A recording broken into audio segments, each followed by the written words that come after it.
Apabila Anda memiliki pusaka seperti ini, pusaka sepuh, namun masih belum bisa mengetahui isi dari kodam pusaka ini, bagaimana cara menerawangnya yang benar, dan untuk mengetahui bentuk kodam pusaka ini, untuk mengetahui yoni dari pusaka ini, cara yang tepat adalah meraga sukma. Meraga sukma ke alam pusaka. Bagaimana caranya untuk meraga sukma ke alam pusaka ini? Ya, ini pusaka sepuh ya, ini pusaka sepuh, amati ya.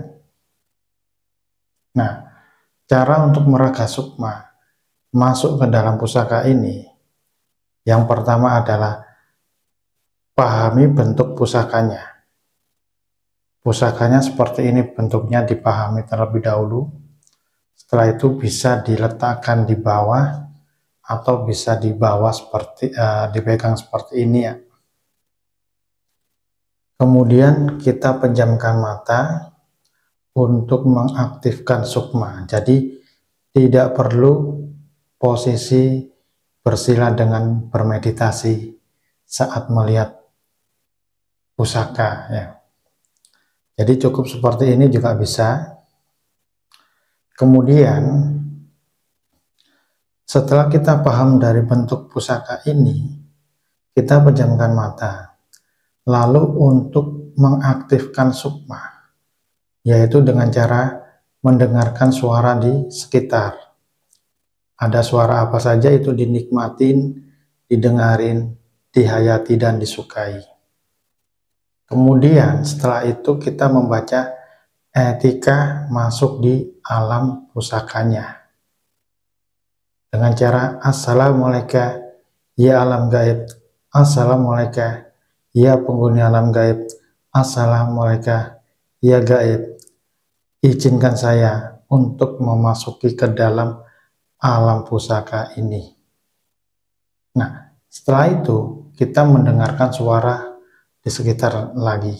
Nah, rasakan di tubuh sama amati sukmamu keluar dari kepala atau dari depan.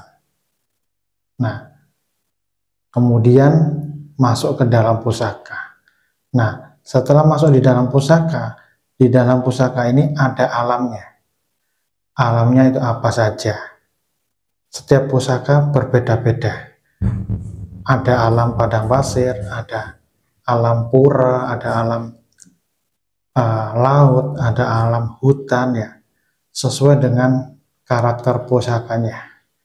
Setelah terlihat alamnya dari pusaka tersebut, jika pusakanya itu sepuh, dengan sendirinya kodam dari pusaka ini menghampiri sukmamu, menemui sukmamu. Nah, setelah itu kita berkenalan di situ.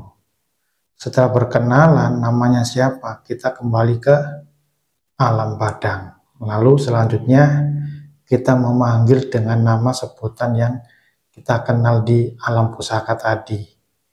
Jika bentuknya sama dengan yang di alam pusaka, nah berarti itulah kodam asli dari pusaka ini. Jadi begitulah cara untuk melihat kodam pusaka yang asli. Nah, bagaimana caranya? Praktek caranya meditasi saya praktekkan untuk melihat kodam pusaka. Setelah sukma udah aktif, bayangkan bentuk pusakanya seperti ini. Nah, setelah udah terbayang pusakanya, baru membaca etikanya. Setelah membaca etika, masuk di alam pusaka.